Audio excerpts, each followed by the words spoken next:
It's 5:30, so it's time to start our thematic session. Welcome everybody. Buon pomeriggio a tutti. And it's an honor and a pleasure to start our session. My name is Marco Ventura. I'm a law professor at the University of Siena, and I have the privilege to chair, along with Pasquale and Annichino, this session. Well, the four of us, we are here. We also have three speakers online, and we will introduce them in a short while.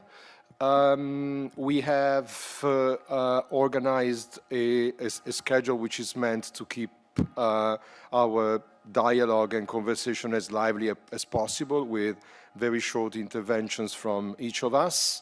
This is also meant to invite, encourage, enable the attendants to step in with whatever observations or questions or remarks that might come to your mind. So feel encouraged from the very beginning in this regard. This session is linked to the work of one of the working groups of the G20 Interfaith Forum, the working group on research and innovation in science and technology. The members are here today, although our panel goes beyond, of course, the members of the group. But the one who will open our session with his remarks is James Christie. James has been one of the initiators of the process of the G20 Interfaith. I'm sure he will mention this, and he's the most the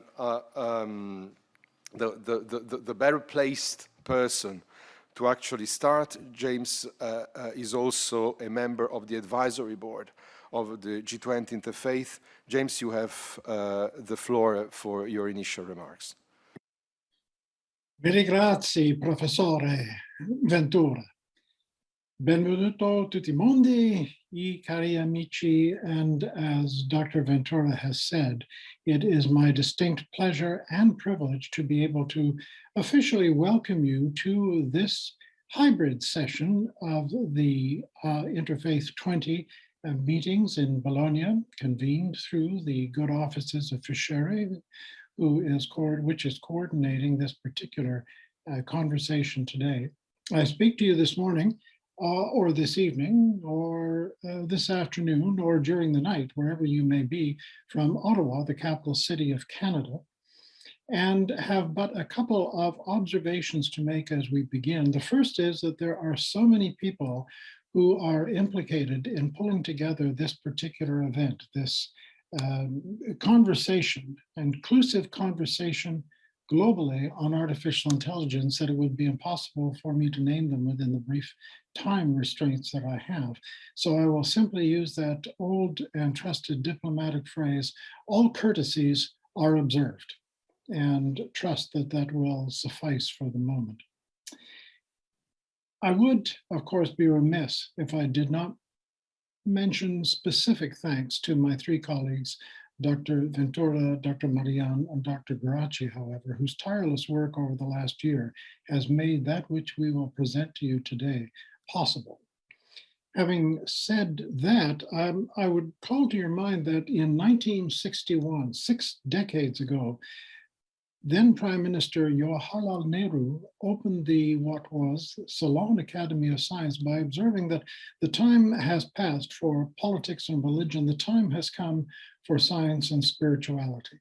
He may not have been entirely prescient, but aspirationally, his remarks were significant at the time and remain significant now.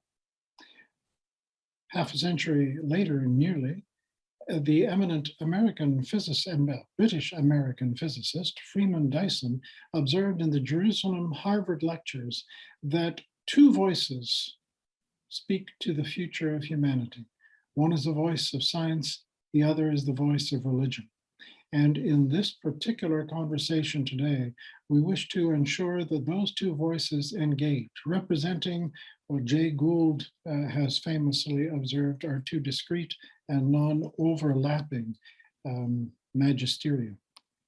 The concern of the G8 Interfaith Forum and its successor, the G20 Interfaith Forum, has been ever to bring into conversation a variety of disciplines under the rubric of engaging the political and economic sphere of first the G8 and then the G20 with the religious sphere worldwide. And the Rosetta Stone, which we first employed, was that of the Millennium Development Goals established during Kofi Annan's Millennium Forum in 2000.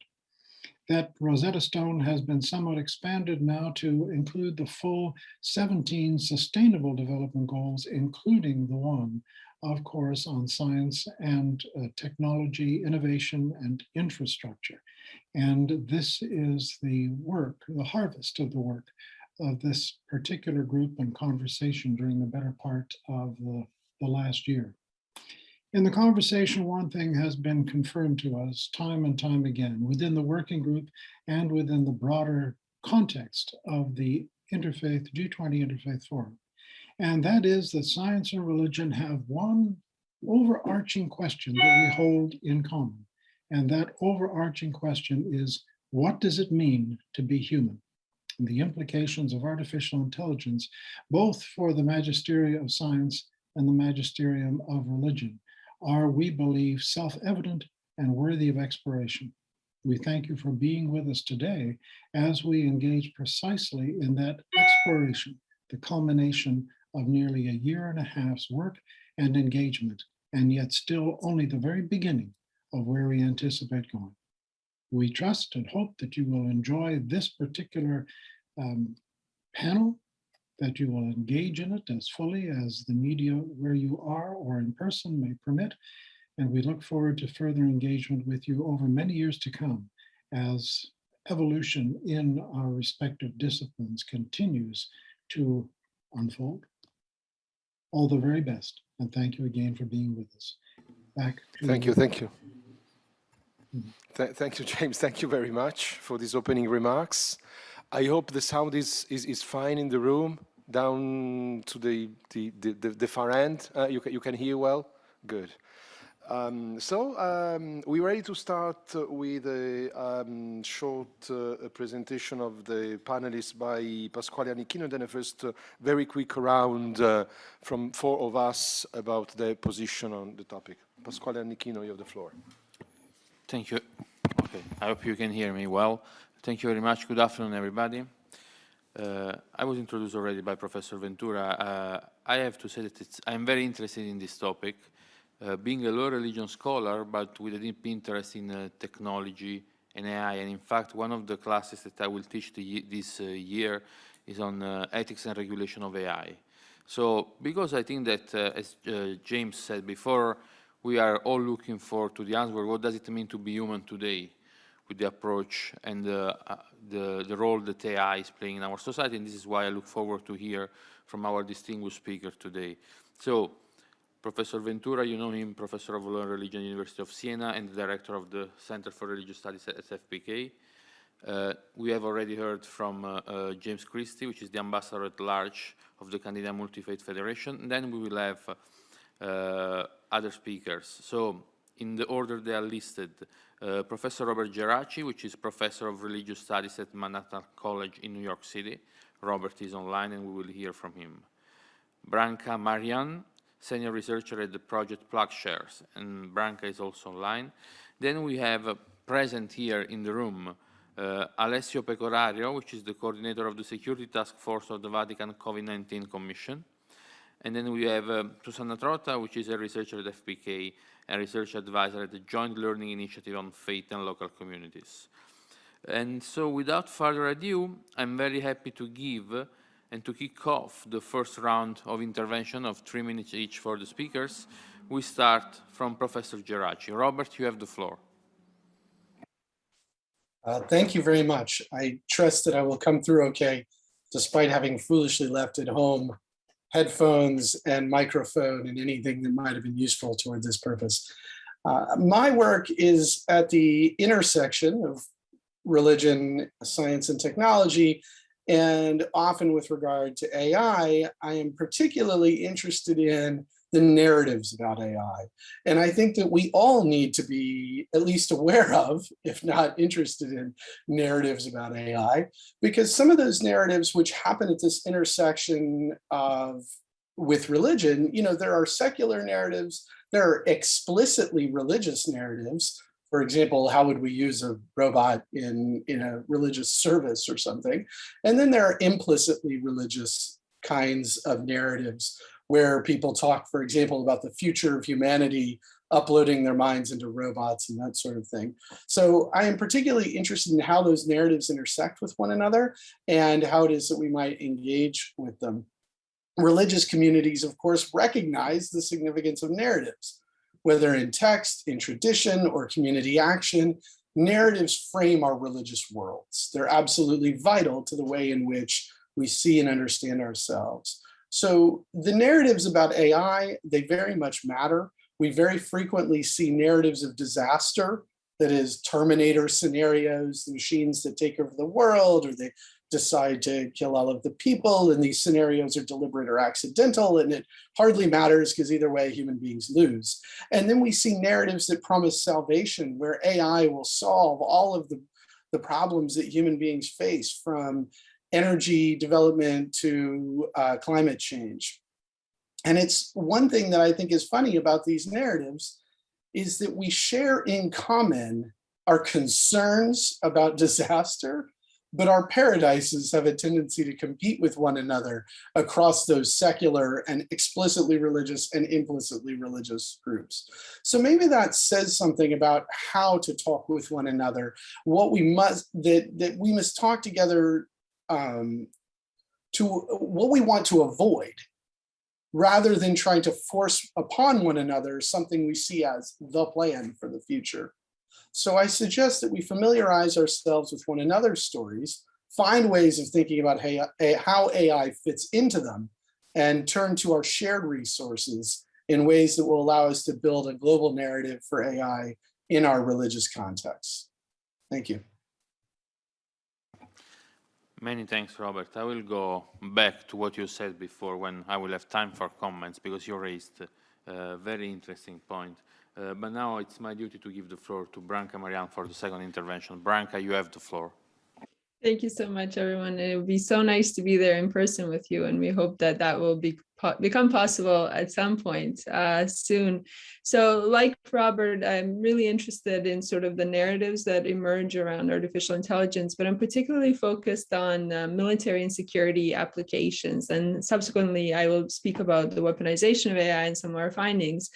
But I very much, I guess, Robert, live in those dystopian narratives, because so much of that concern, went from even a few years ago being something that you might have seen in a movie or a science fiction novel to really actual research and work that's being pursued by militaries. And there is this sort of background of a growing global competition over the use of artificial intelligence by sort of leading militaries, which is, I think, pushing us in the direction of possibly having systems that are nowhere near ready, or that really shouldn't be used or deployed, becoming sort of options. And so that kind of challenge is something that has received some attention at the international level, but deserves much greater attention than we've been giving it. Really, it is actually quite surprising how such scenarios, I think for most people, tend to still be something that they think are quite distant, or at least don't impact them directly.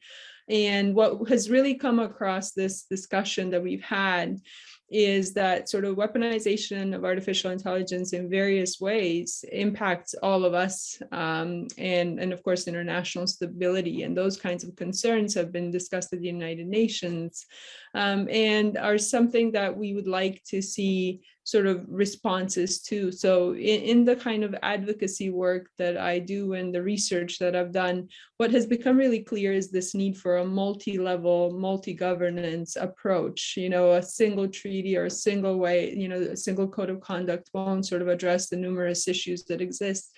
because artificial intelligence is a multi-use technology. There's so many particular uses for this technology. So we need to work together and have a much more inclusive dialogue. And that's where faith and belief communities come in. That's where civil society organizations and, technical experts and governments, we need these voices to be at the table. So sort of widening that governance discussion will absolutely be necessary because the tools are becoming much more available to a variety of actors. And I think that's fascinating, but it's also really challenging from an international security perspective, because you have to now think about a variety of actors having those tools at their disposal.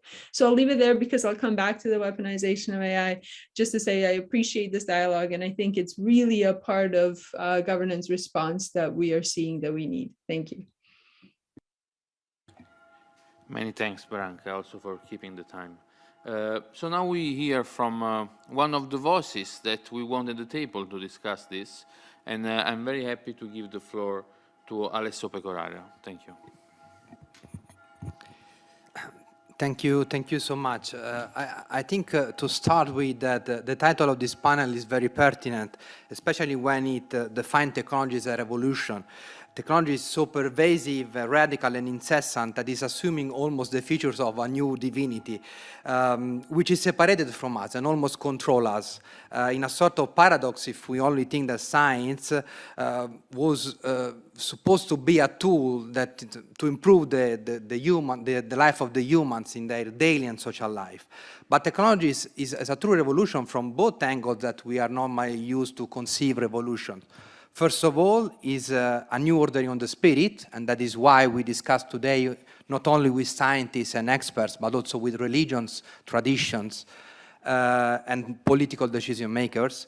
But it's also the collapse or the overthrow of an old legality, maybe the establishment of a new order, being no different in that regard from previous revolutions that happened in the past, especially in modern age, and that have been identified as a separation, a loss of centrality of humanity.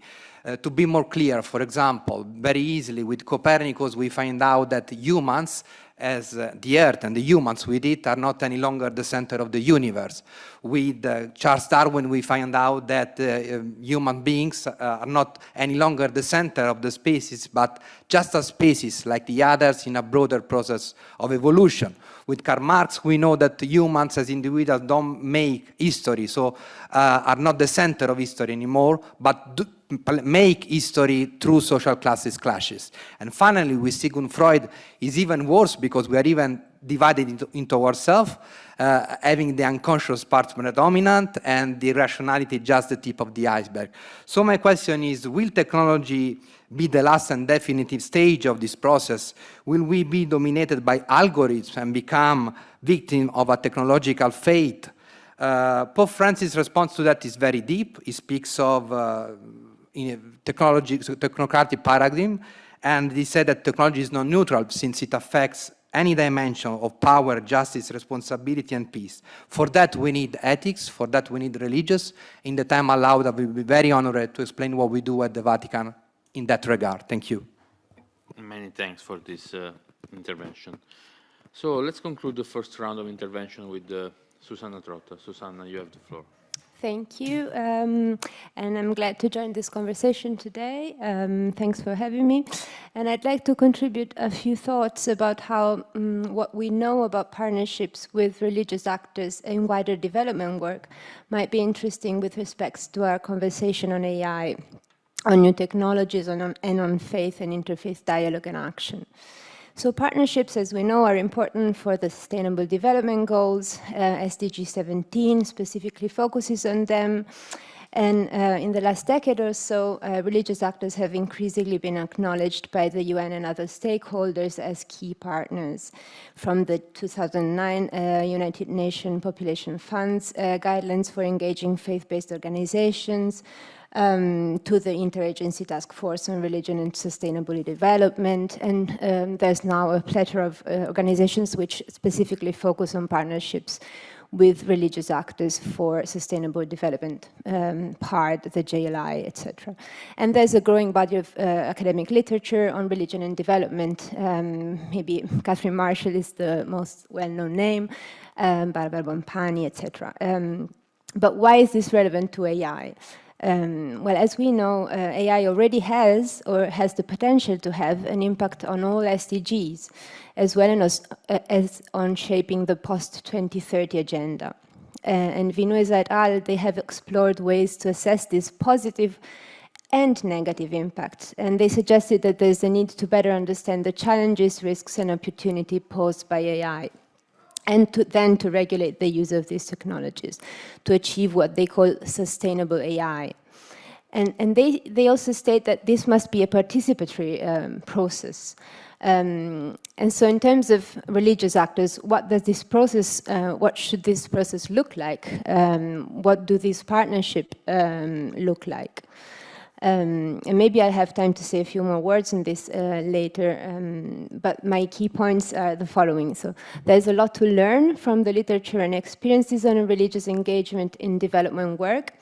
And I think this experience can help build strong partnerships among faith actors and between them and other stakeholders in the field of AI. There are already examples of these types of partnerships and collaborations, but they are really under-researched and sometimes remain under the radar.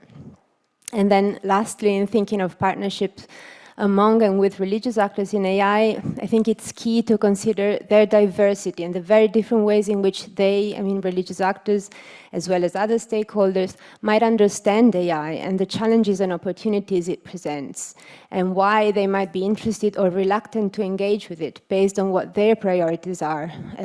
Understanding and acknowledging their agency. So, and I think it has to do with what Professor Geraci was saying, this having a dialogue between different narratives, fears, expectations. Thank you. So this was an introduction, as you may have noticed, into the personalities of the panelists, the concerns, their angle, what they prepared for our session tonight. An introduction, of course, to the topic. And let me welcome in particular this last reference by Susanna to the connection between this particular topic, artificial intelligence, the broader conversation on technology revolution, and our overall effort on sustainable development, and the G20, the engagement with the G20 in general. And this is something which is very dear to us. This was very strong in the preparation of this thematic session, which was meant to speak to both the past, the present, and the future, to the G20 interfaith process. We are rooted, and that's why we started with a witness and a protagonist of the history of the G20 interfaith. It's well rooted in the past of the G20 interfaith, and James is a living testimony to this.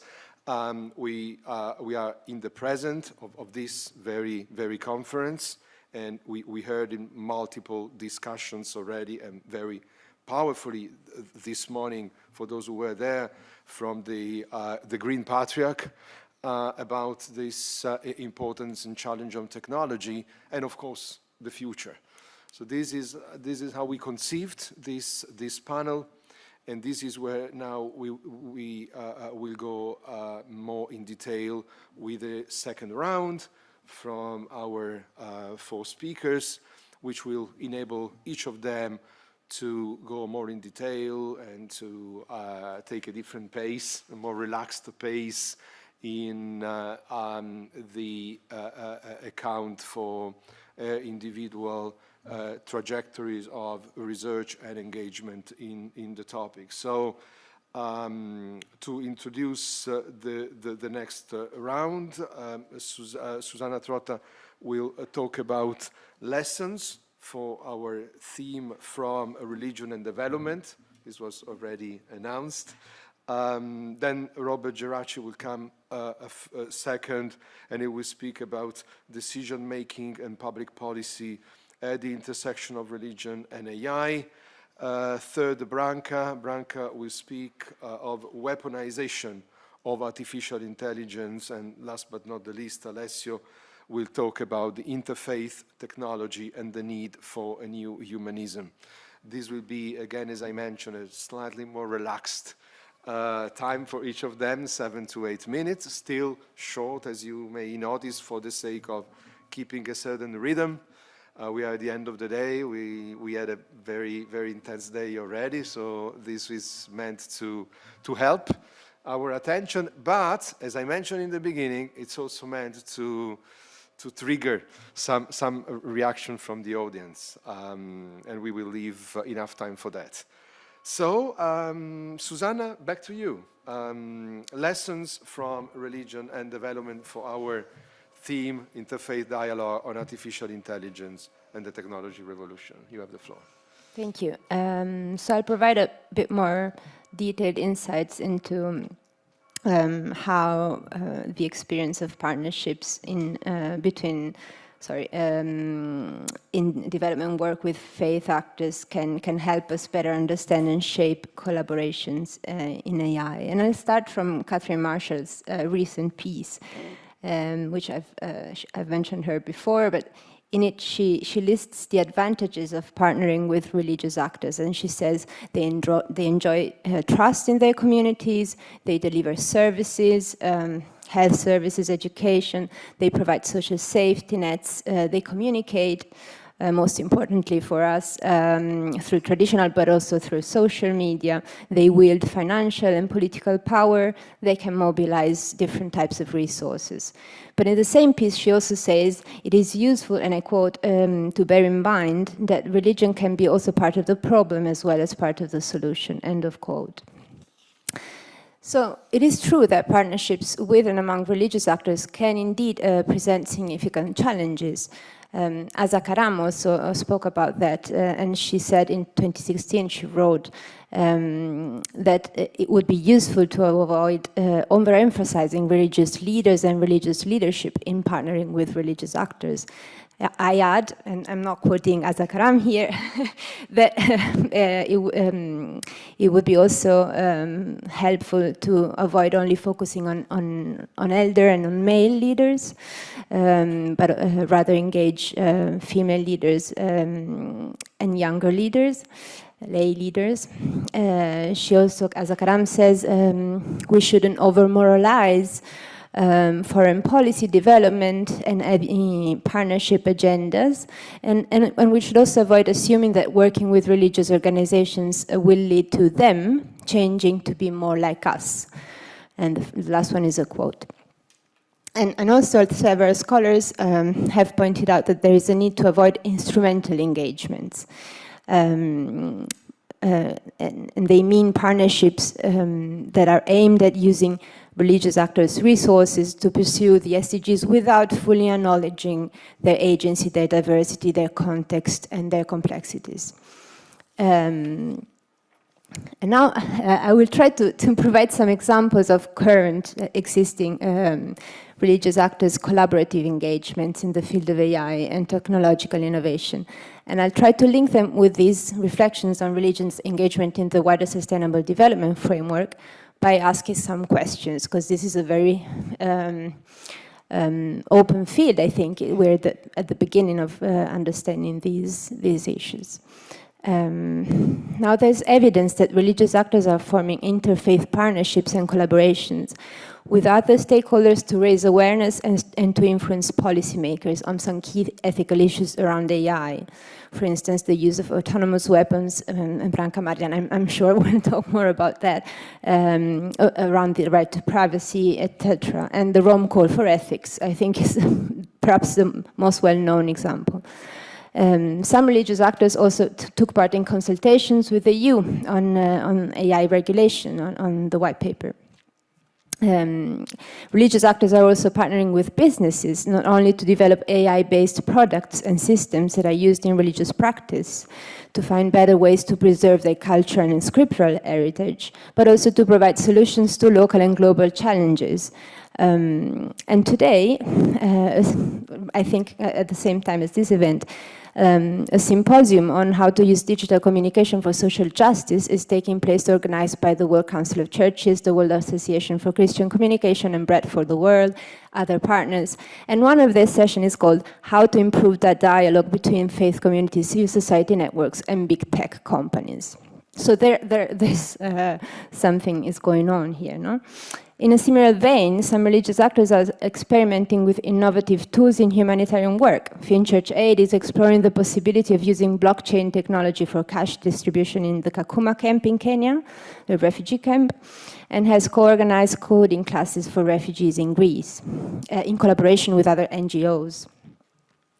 So, I think also most importantly, various voices have been raised by religious actors of different traditions around their own understanding of AI technologies and their ethics. The Church of Scotland, for instance, has issued a document on AI-related opportunities and challenges for the Church. But from non-Christian traditions, examples are the Indigenous Protocol on AI, Chaudhry's Reflections on Islamic Digital Ethics, and Hong Ladrom Buddhist perspective on AI and ethics. So here are my questions, and then I'm done. First one is, how effective are these existing partnerships with and among religious actors on AI? How could these efforts be enhanced?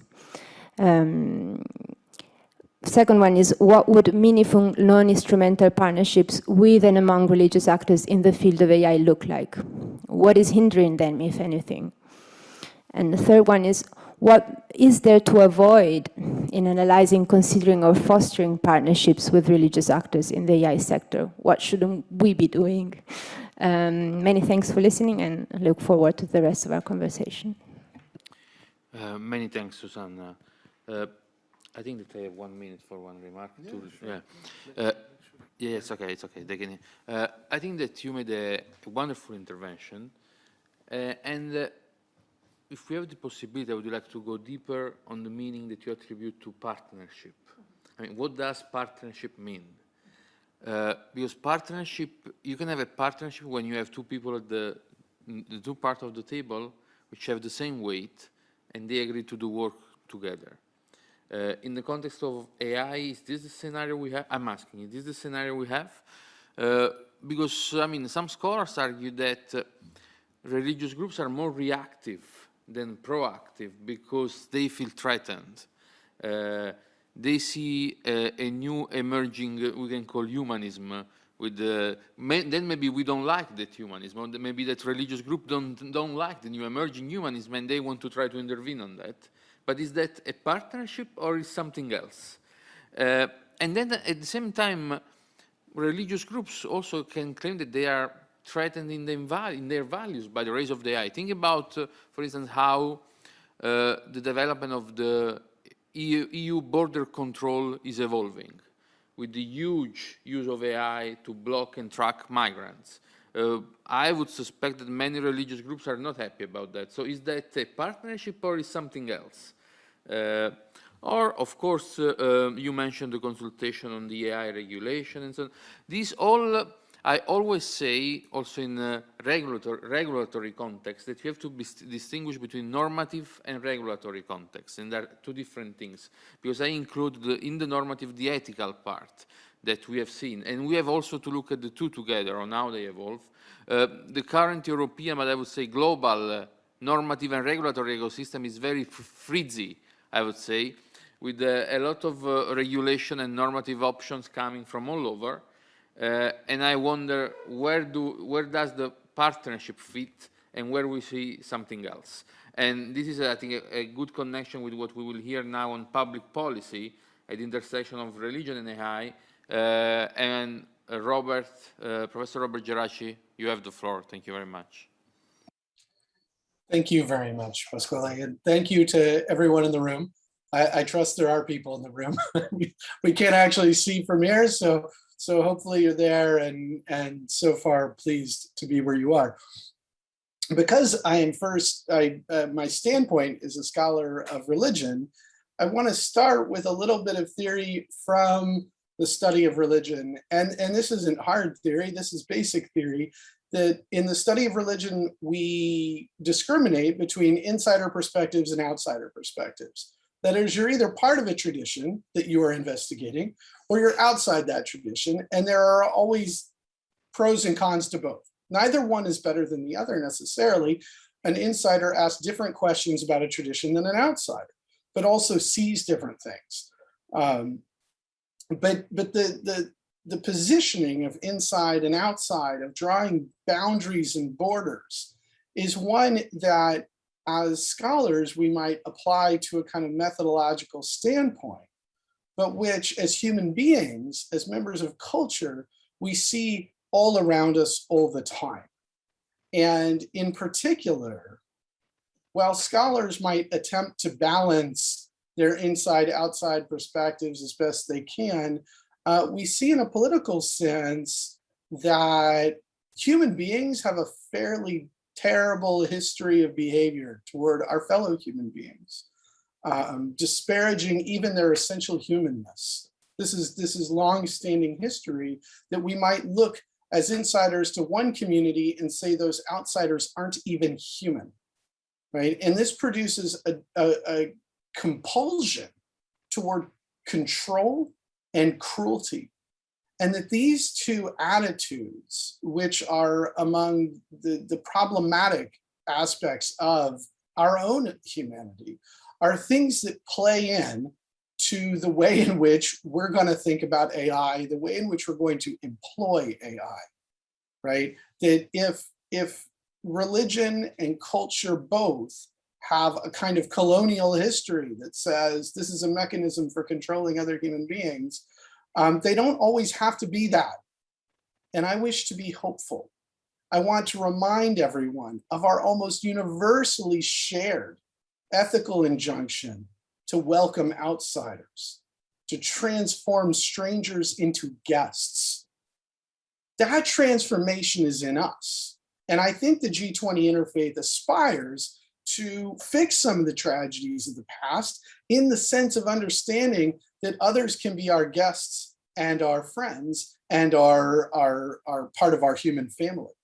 So as it engages artificial intelligence, the Interfaith Forum has pressed members of the G20, especially the most powerful among us, to protect the most vulnerable. And one way is in thinking about algorithmic decision-making. Many of you may not be familiar with algorithmic decision-making, and that's exactly the point I want to make. I'm referring to machine learning technologies that fuel decision-making in industry, in banking, in judicial systems, in medical systems. To a considerable extent, we are absolving ourselves of decision-making power without having first fixed our own moral failures. And that's really deeply relevant, because AI decision-making could be incredibly beneficial. At present, it is not. It is not, because the data that are used for machine learning are already prejudiced. They're our data. They're our behaviors. And what we need to do is look for what we ought to be. And that's what we ought to be engaging with as we think about technologies like machine learning. And I want to give you 3 quick examples in case you're not quite familiar with these technologies. But for example, hiring. If we have a technology that screens applicants, that's looking for applicants that are likely to succeed at this job, well, the way we would get those data is we would go get people who seem to be successful at this job, and then we would feed all their data into the system, and it would learn that this was like a category of data that indicates likely success. Well, the problem is if you've drawn all that data, all those data, from a past in which, for example, white men were singularly considered capable and responsible and hireable. If all of your examples at the CEO level, if 90% of them are men, then what you end up with is an algorithm that looks for men, or looks for people who graduated from certain universities, or looks for people from it could look for people from certain kinds of neighborhoods. Right. And what that does is it takes the prejudice that we already have and it builds it into the system. And the moment we've forgotten about our own responsibility in the decision making, we've just allowed that system to reify our prejudices and make them all the more powerful. You can see the same thing happening in housing loan machine learning algorithms as to who gets a loan, who's considered trustworthy of a loan. And we see the same thing in judicial sentencing. Should someone be sentenced to probation or 3 years in jail? The judicial sentencing algorithms have so far been incredibly racist, right? So we need to work on that. So how do we do that, right? Well, we have to become educated. We have to start with the racist biases in our own country, the gender, the sexuality-based biases. And these are going to differ from place to place. In any given place, we have to think about where are our biases, where are the ways in which we are making life for the vulnerable even worse.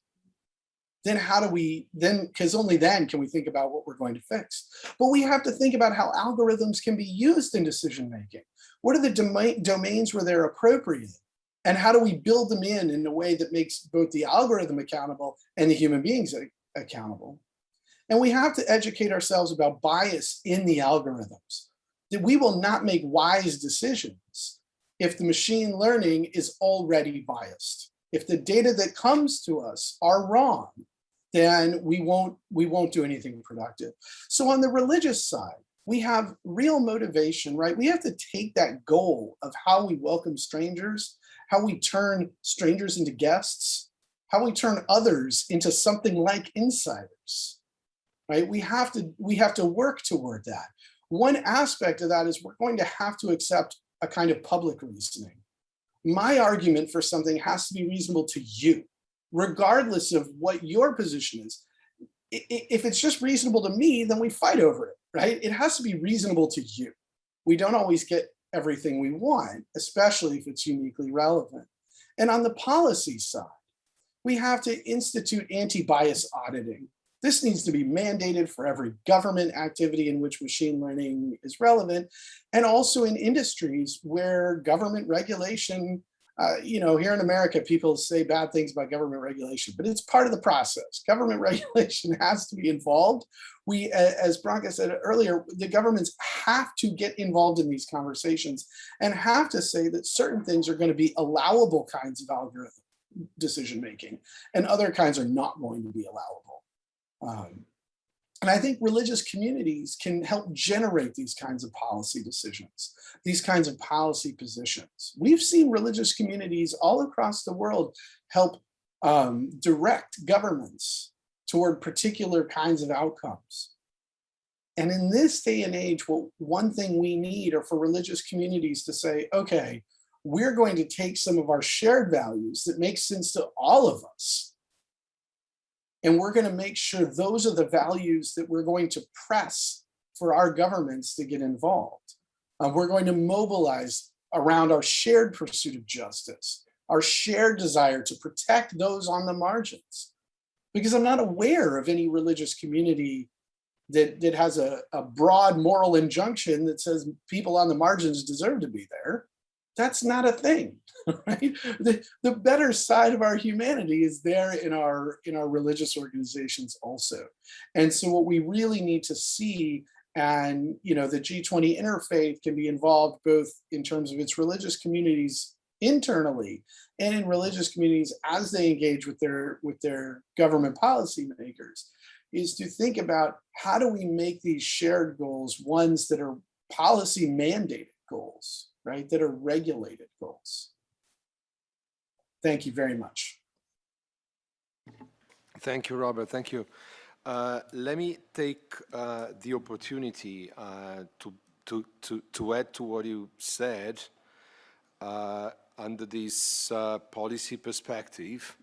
That, as I mentioned, that this thematic session stems from the work of the working group of the G20 Interfaith on Science and Technology. A part of our work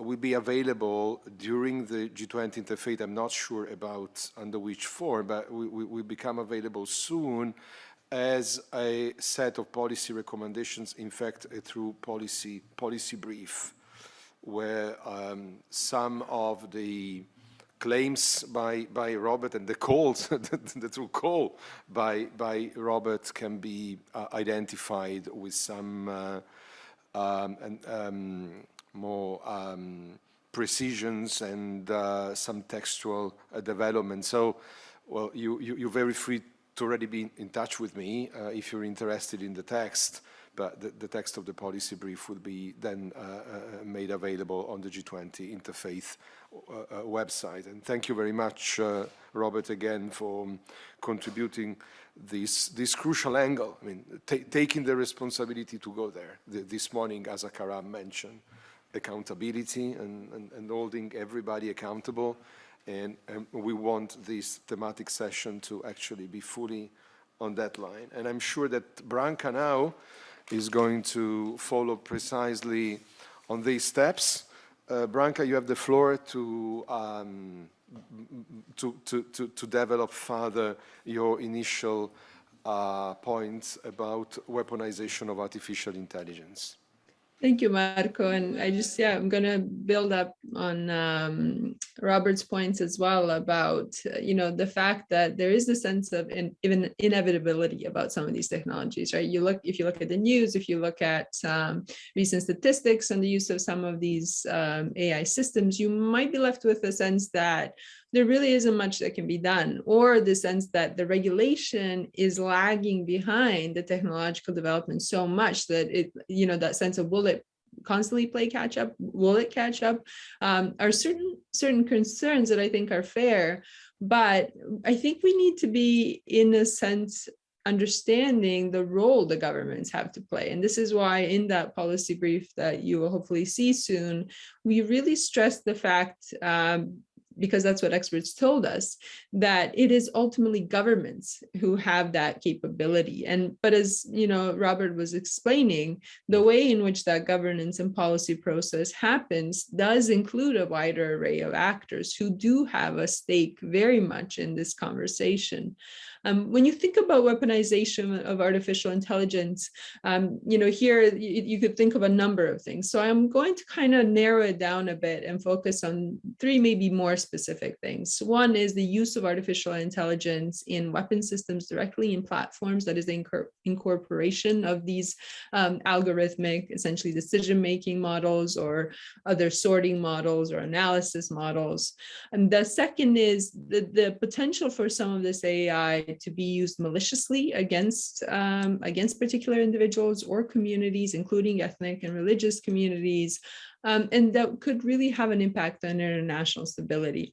And the third is what came across in our engagement, which is this very real concern about how AI is already being used in the security sector in sort of very real interactions that individuals are having. And Robert already mentioned the judicial sector and, algorithms making the decision of whether someone should be granted parole or not, and how biased those decisions have been. And precisely because of what Robert outlined, they're using data that is biased data, that is maybe historical data, that is, data has a lot of problems. And so what came across in our discussions really was this great concern about autonomous weapon systems, which I promise I didn't push, even though it was one of my greatest concerns, but it really came across in these conversations. And when you think about autonomous weapon systems, you might be thinking about very sophisticated types of systems, but what we're talking about here are existing platforms that can use machine learning to maybe select and engage targets. And here, that's when we talk about fully autonomous weapon systems, we're talking about systems where those what we call critical functions of weapons, that is selection and engagement of targets, are performed by the system itself. And here, there's been a lot of discussion and debate at the United Nations. Since 2014, the UN Convention on Certain Conventional Weapons has been meeting and discussing this idea of the need for some human oversight or human control. But there isn't a lot of agreement on what that control looks like and what that human oversight actually looks like. I think there's a general understanding that a human operator simply accepting, like you accept, I don't know, the privacy, the GDPR, cookies when you visit websites, that kind of acceptance would not be sufficient. And the reasons for why we need strong sort of human control are numerous. They're ethical, legal, technical. From an ethical perspective, what really came across in this conversation, and it's really been at the core of the United Nations discussions, is this concept of human dignity, right? That machines should not be making decisions over human lives, that they should not be delegated that particular task. Ethicists such as Wendell Wallach have, called autonomous weapon systems, they have said that these systems should be seen as malign in se, or evil in themselves. And Wallach argues that particularly this is the case because they lack discrimination, they lack empathy and the capacity to make proportional judgments which are necessary for weighing civilian casualties against achieving military objectives. And then Wallach also notes that delegating life and death decisions to machines is immoral because machines cannot be held responsible for their actions. And that notion of responsibility, and Marco mentioned accountability, is also central because our existing laws and our existing international humanitarian law in particular place, it's ultimately the humans who are held responsible. It is the human operator. It is a commander who's held responsible for whatever action is taken. But if a decision about human life is being made by an algorithm, who would be held responsible? And at the moment, under existing international law, it is not clear that anyone could be actually held responsible. Indeed, it is not very likely. So we're in a situation where there's a clear accountability gap for the use of these systems in contexts which I always say are very acute. So all of the concerns that we have about bias in government decision making across various fields, those are that much more amplified in contexts which are dynamic, contexts which are ever changing, contexts where human lives are really being impacted. That is in war zones. So as Susanna noted, religious communities have been a part of these discussions at the United Nations and have put out, their own policy perspectives and positions, and have been calling for a greater attention to that need to respect human lives and to respect that decision over human lives and to ensure that there is accountability. So we already have a sense, I think, at the international level that, though I've presented you, and I always do, these dystopian scenarios, right, of killer robots run amok, what actually countries are starting to realize is the need to place some red lines and is the need to ensure that these kinds of systems are not just developed without any kinds of regulations. And there's very good reasons for that. We're, with these systems, we're worried about hacking, we're worried about errors, we're worried about mistakes, misperceptions. There's so many international security aspects to that discussion that deserve, I think, serious consideration. In terms of how AI could be used maliciously, you can think of a number of different examples. I don't know if you've seen deep fakes or deep fake videos or images that will show, Barack Obama in one instance, for example, making a statement that he would never make. And indeed, in the video, he says that it would be very out of character for him to say it. And then, you see that it's actually a US director who has used AI to kind of make statements. That, use of AI is concerning because it could potentially result in greater destabilization, because you can imagine contexts, like Robert said, contexts are so important. You can imagine contexts where, a religious leader or a politician making disparaging statements about other communities, could result in real actual violence and harm. So there's a way that these technologies could be misused that would have specific implications on our overall security.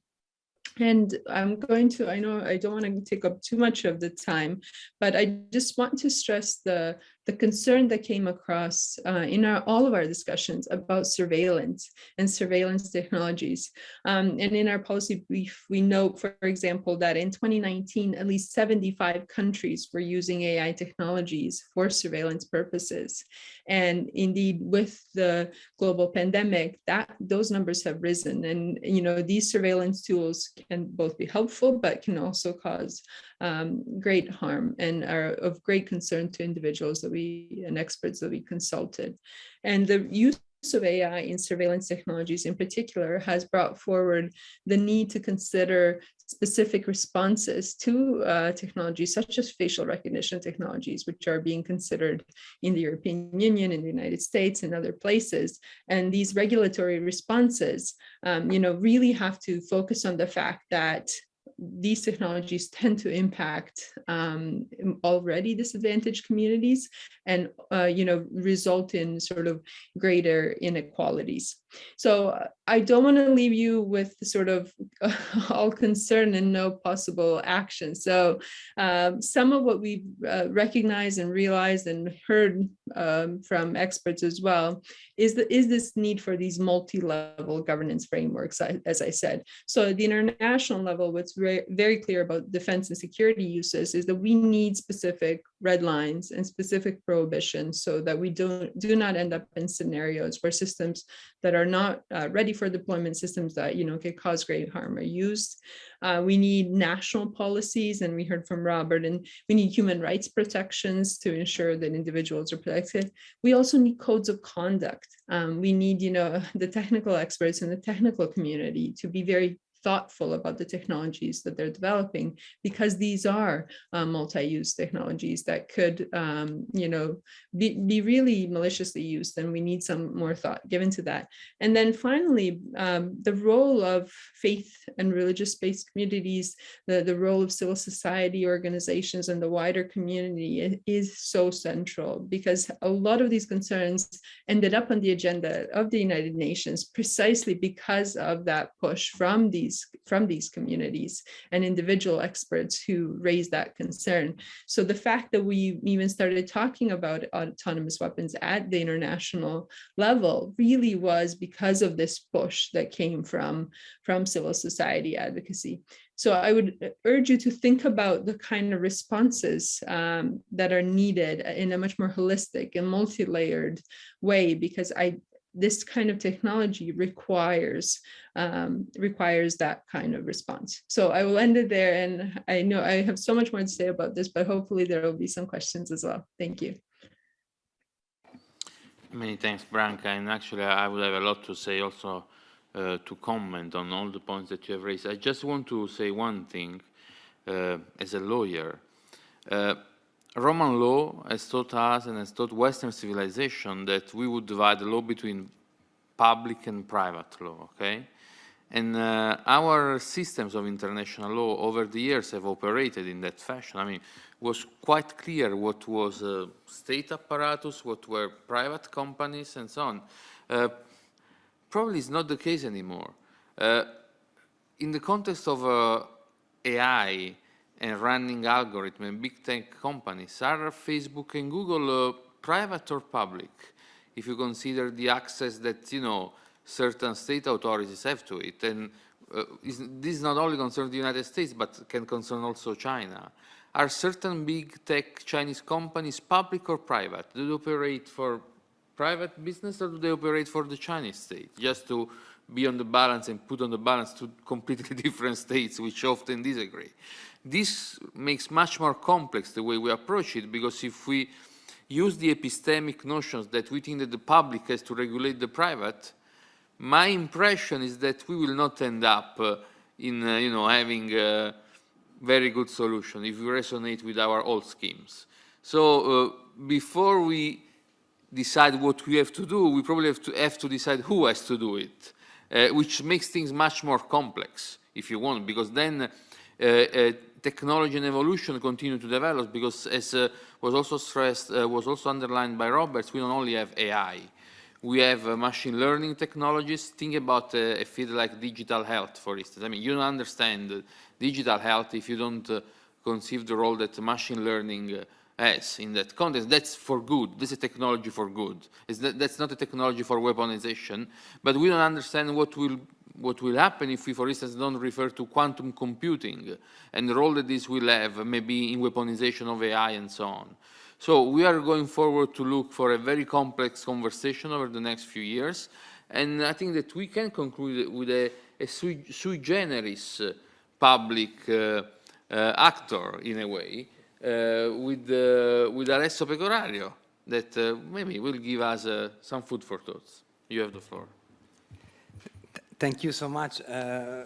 Professor Annichino, I'm very intrigued about your last questions, but if you allow me, I would like to start with your previous observation about being more proactive and less, and not only reactive, let's say. As Professor Geraci was saying, also trying to show how we are contributing to this increasing requirement for participating to the political demandings. And we start, of course, from the assumption that is made by Pope Francis regarding the fact that technology is not neutral and that there is no techno-fix solution to social and environmental problems especially. Technology cannot be evaluated merely through its technical abilities or merely through its potential to increase human productivity, but more importantly, it should be evaluated through the way it influences human freedom and agency. And the Catholic Church, from our part, has a grand tradition of dialogue in faith and reason with many prominent scientists in history who were strong adherents to Catholic faith. But most importantly, I would say that we are trying to be more proactive because in this as well, the Church is committed to the ethical and moral discourse surrounding new technologies in collaboration with other faith traditions and moral codes, which serve to enrich and complete our pursuit for truth and understanding.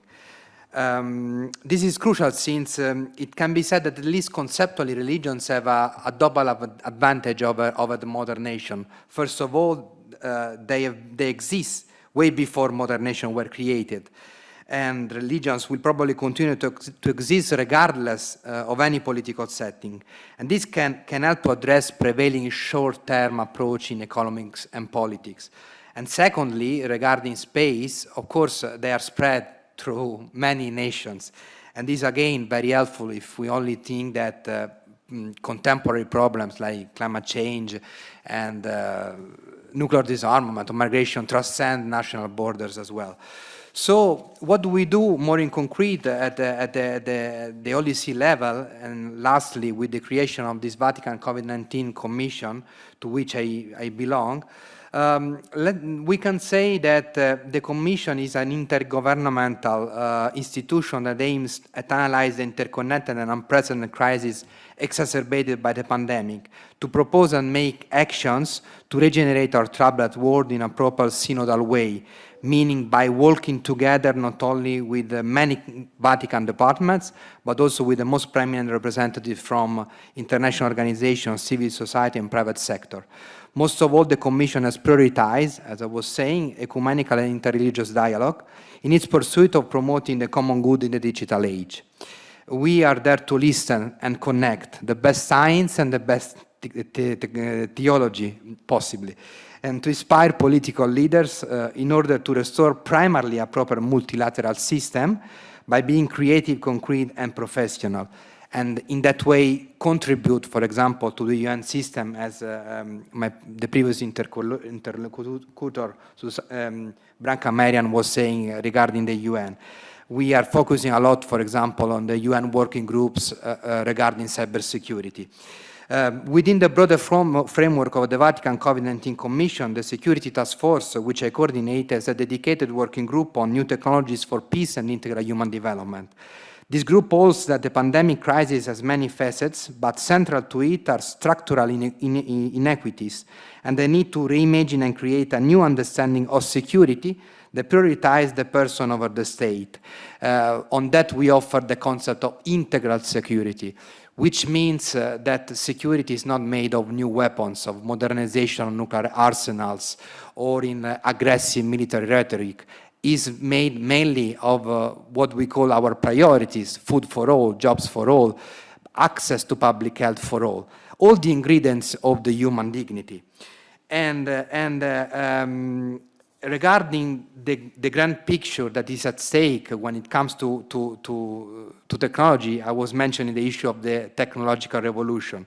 The Security Task Force, in that sense, fostered especially Pope Francis' vision on the dialogue between faith and reason. And in truth, it is not just a technological revolution. It goes much deeper. This is a new worldview across frontiers, societies, generations, and faiths. What is at stake is more than the use of artificial intelligence. Our call is for a new humanism, which is a controversial term, but one which will enable human person to find themselves, and one that cultivates an ethical and not cosmetic dimension of life, both personal and professional. We are seeking a future where analysis and decisions, as well as scientific and technological achievements, go hand in hand with philosophical and ethical values. This future rejects technocracy and invites partnership and collaboration, particularly among religions who can guide humanity to a greater pursuit of wisdom and the common good. In this sense, the Church is ready to meet new technological challenges with the foundation of its deep tradition in scientific thought and armed with love for the poor and respect for the entire person. Thank you so much. Thank you very much. So we ending this round with some very substantial remarks, but at the same time, forgive me for that, as because of my legal background, with some institutional framework as well.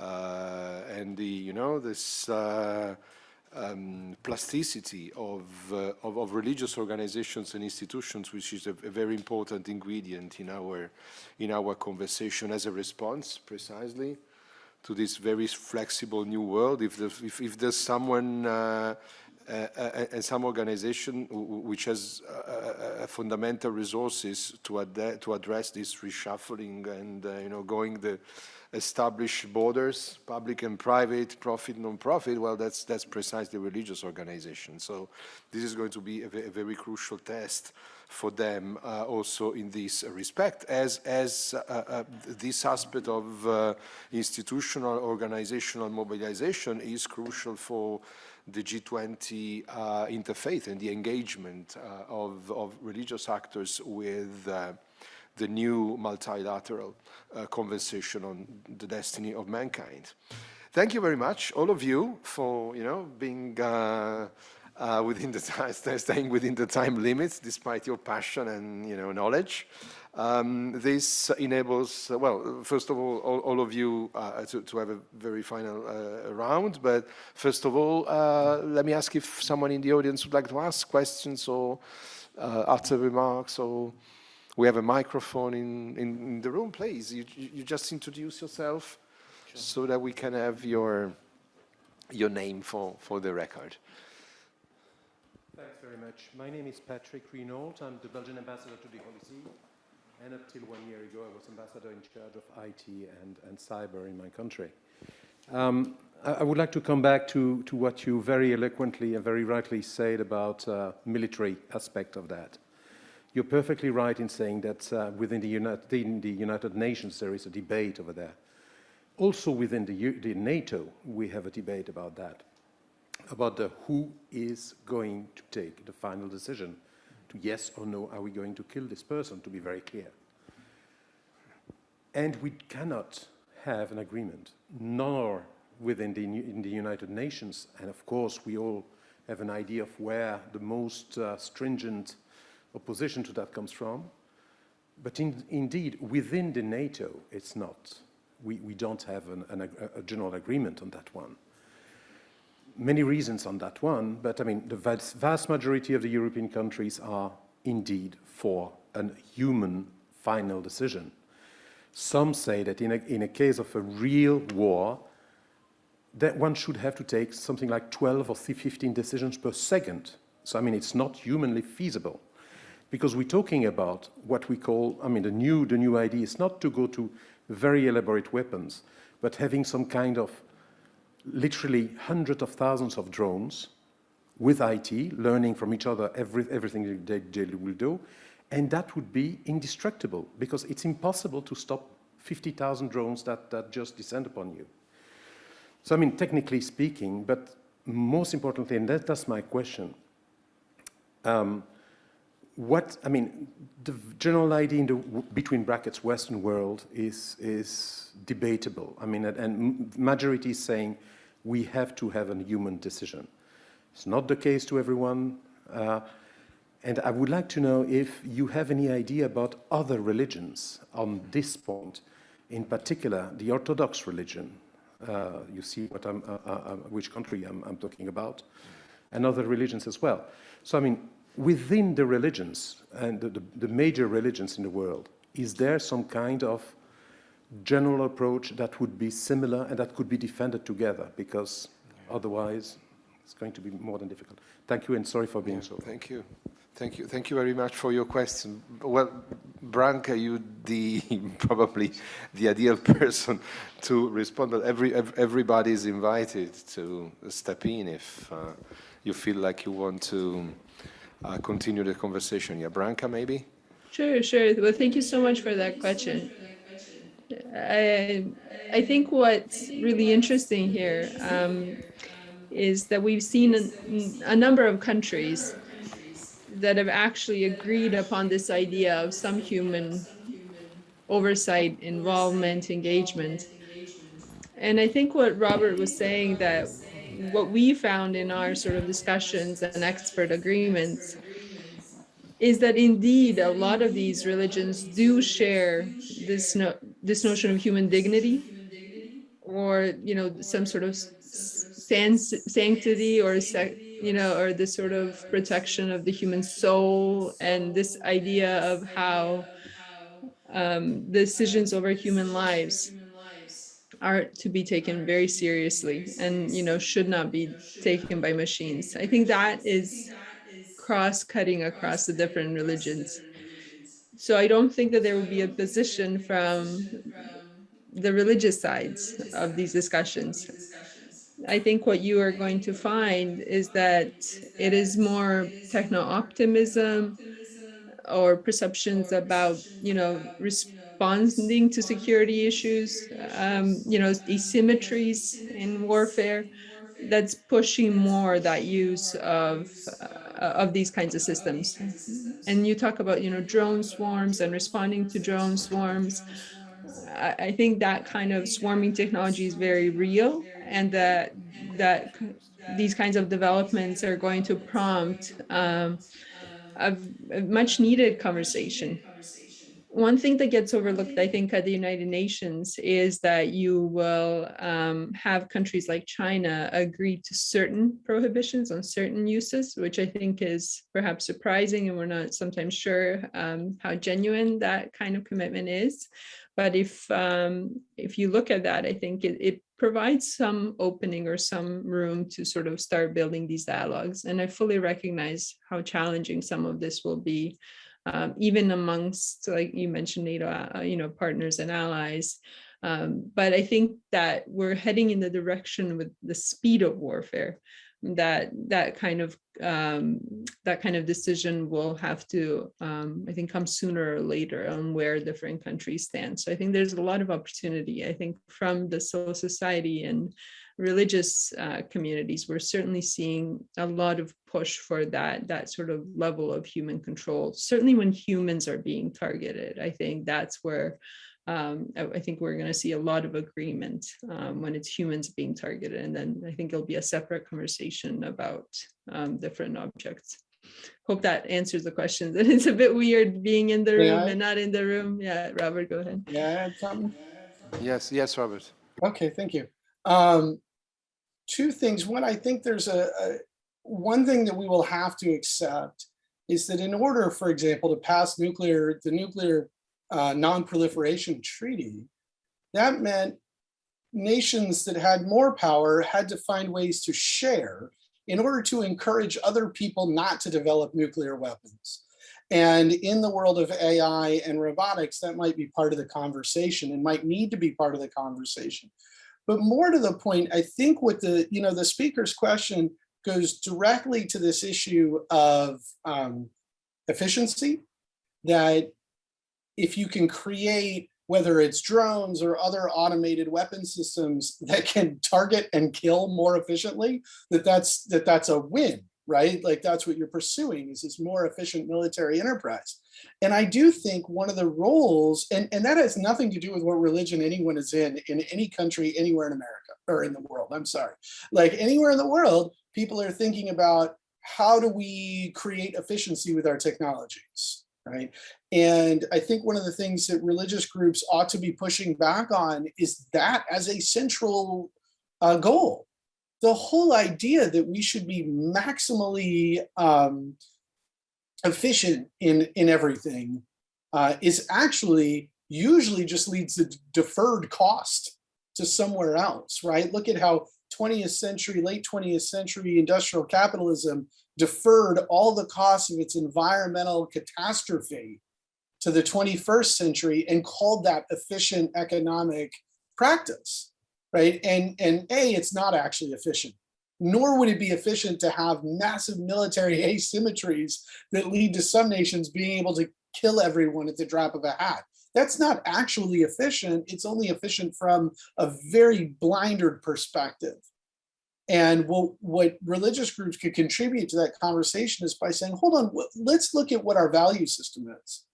And let's say we want technological development, but we sure as hell don't want a blinded short-term efficiency to be the guiding principle of humanity. Like that's a terrible principle. We're proving over the last 150 years what a terrible principle it is. So how about we all get on board from our respective positions? I think we probably can in fact agree that short-term blinder, we're all looking for efficiency, has not worked, and that we can find a better way forward and we can do it collaboratively. Let me add that how much we need to learn through the debate on technology about the changing concept of security and religion. We heard before this integrated security concept. We might be familiar with the comprehensive security, the concept in the OSCE context. But even from the technological perspective, and there's really a shift in the concept, and the conversation is broadening up. If you want to check in the website of the G20 Interfaith, you will find one of our preparatory webinars, which was held 1 week ago, and we invited a family of projects funded by the EU under a security and technology funding scheme for European consortia, and all of them working at present on advanced new generation technology for worship places of worship. And it's one of the most amazing things is how all of these consortia, all of these groups are spending EU money in the first place to work out new concepts and new partnerships, including very often the security forces themselves. One of the partners is a project which involves security agencies from Bavaria, Flanders, and Sweden. And the interesting thing is, while the focus is on worship places, in some of these consortia, people from religious studies or religious organizations themselves, they don't even represent the majority of experts who work in. This is probably good. This is not necessarily bad. I mean, this is good insofar as the partnership is well built. And this is a part of, again, the conversation very often on security in particular, that the whole methodology is rapidly changing. Someone else in the audience would like to ask questions or making some points, or you simply. I know.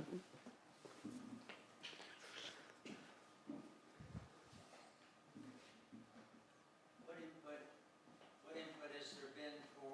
Yeah, maybe your name, please. Oh, I'm sorry. This is David Poli of the IAC Council.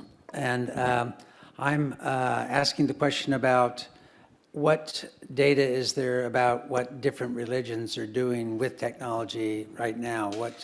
I mean, I haven't heard any specific, the Catholic Church is doing this, or what churches are doing what, technologically speaking. Well, thank you for that. This is a big question. Thinking of the previous question on, or Orthodox resources, and the variable of the country is very relevant, and that's the point. You have, of course, cross-country religious resources, but very often the issue is then contextualized in one specific country, and of course, there again, you have religious traditions with a much stronger global profile, and others with a very strong local specificity.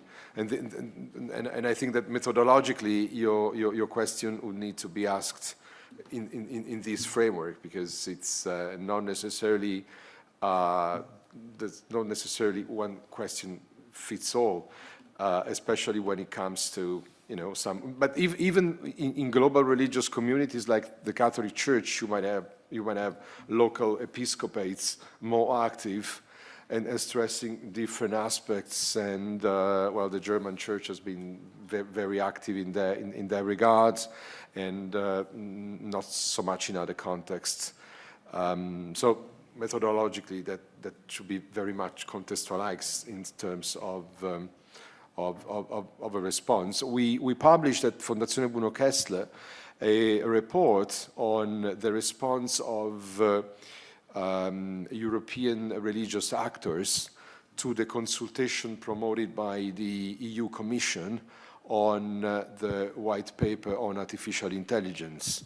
And it's quite interesting to see how the different religious actors took part in their conversation and similarities. So if you want to know more in that regard, please visit the website of Fondazione Bruno Kessler Religious Studies, and you will have a comparative report about how, especially, churches, the EKD was one of those, and the Catholic Commissary and the Orthodox and Protestant KEC reacted and took part in the conversation of artificial intelligence. Many other examples. I remember Pasquale studying the Baptist, one Baptist response to the debate on AI. But in general, it's not, there's a lot to be done also in terms of identifying resources, identifying what has been done. Just to add one thing to that, for sure there is this mapping that also FPK has tried to do. So how, because the main question here would be, sorry for picking on concepts and asking specification on concepts, but it's my role probably.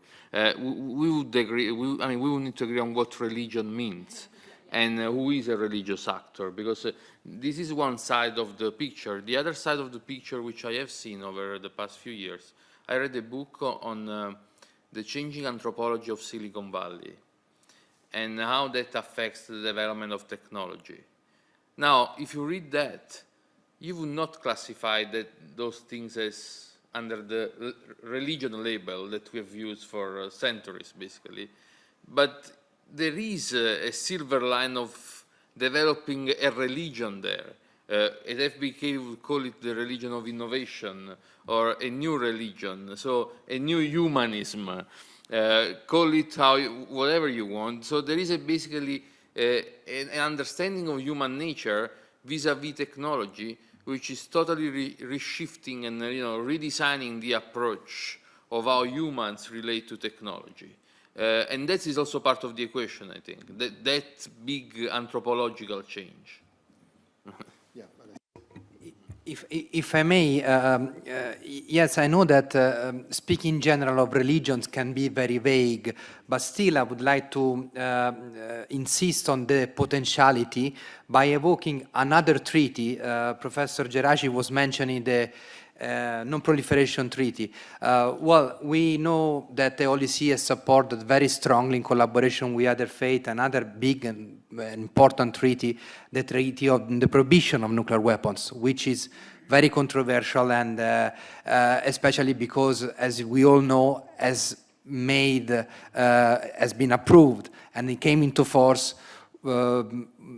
without the collaboration, without even the participation of the states that hold nuclear weapons. So I think, coming back to the previous questions, first of all, what the religion thinks or even what religions are. But after that, if they come to an agreement on what they can do on something specifically, are the states ready to collaborate really? There is much space for pessimism. But still, I still believe that we need to insist because, for example, if we think correctly to that, we know that we have certain states, I think that now are 55, that have joined the Treaty on the Prohibition.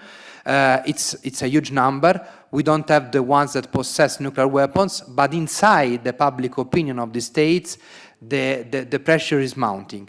And that is where we are called to act, in generating public awareness, because it's not true when we say we know that war doesn't work nuclear weapons. Well, in very generic terms, this is true.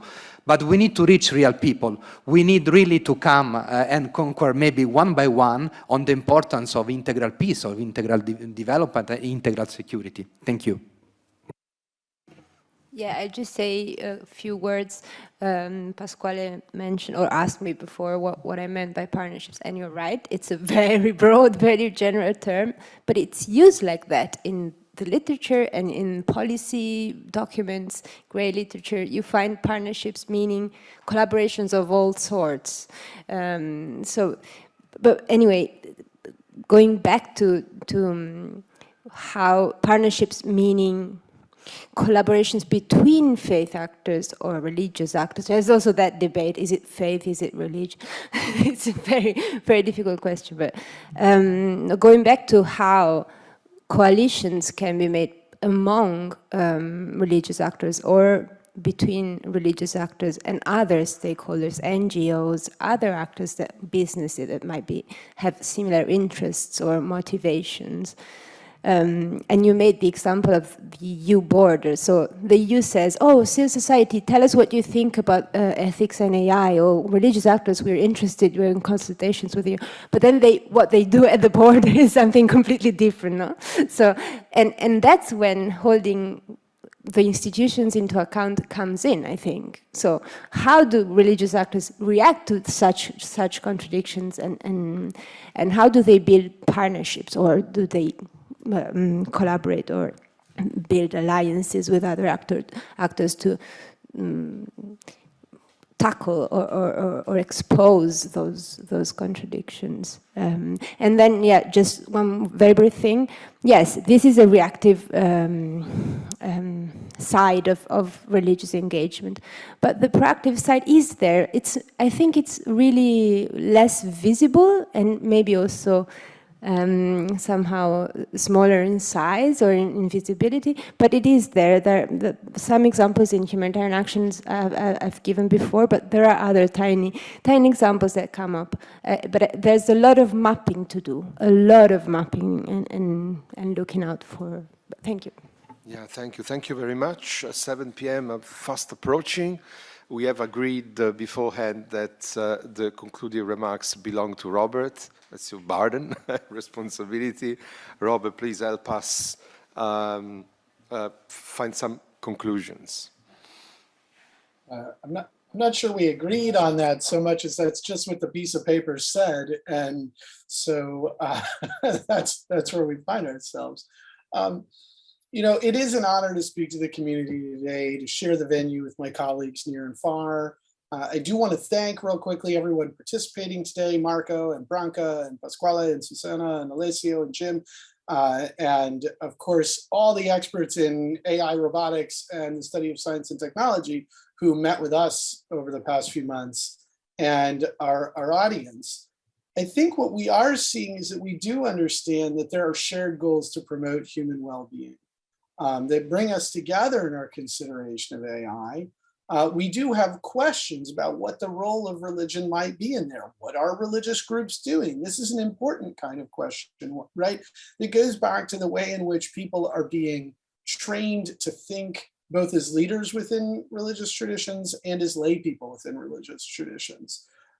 How are they going to think about these technologies and how are they going to get involved? Because all too often, as has been noted today, people are reactive. We're finding that a technology gets created and then we go, oh, what should we do? And we need to get much more thoughtful about what technologies we want to create and how we want to create them. You know, from the early days of AI, theorists have known that these are technologies of control. That's what cybernetics is. It's the study of control in systems, in people, and in machines. So if we haven't yet learned to relinquish our goal of controlling one another. And so from military to public policy, AI is threatening this relentless pursuit of what I call efficiency. It cannot do anything but go wrong if it omits more humane goals. The global competition that people spoke about earlier, this is not the answer for humanity. To have a nation by nation struggle for who can develop the best AI weapons the quickest, the best AI surveillance the quickest. These modes of profit making and social control, those are similarly not the answer. Our policy brief, which, you know, as Marco mentioned earlier, will be publicly available. It suggests concrete domains where we can get involved from religious perspectives and from political perspectives. And so I invite you to consider how your community can join us in developing healthy and human-centered goals, regulations, and policies. This is an opportunity for us to grow together as one world, with our technologies serving the goal of bringing us into community with one another. Because if there's anything that these digital technologies are doing effectively, it is connecting people to one another. But sometimes those connections are not positive. And so what we need to do is engage to promote safety, fairness, accountability, and community. The future is an open one. And as Branka mentioned several times, people have this deterministic sense, like, technology A will produce B, will produce C, will produce D. That's not true. The history of technology shows clearly that human beings and accident intervene regularly. And so the future is open and we have a role in making it. And a world that's open is a world that has mystery in it and even monsters. But it's also a world in which there's hope. I hope that the G20 nations, the Interfaith Forum, can be leaders in that kind of a shared vision of working together. And on behalf of everyone who's participated in our deliberations, thank you for your attention today. Thank you, Robert. Thank you, everyone. Thank you for being here. Many thanks to FSCIRE for hosting us, this unique and prestigious institution. So we're very grateful. See you tomorrow for those of you who will continue participating in the G20 Interfaith, and enjoy your evening. And thank you very much.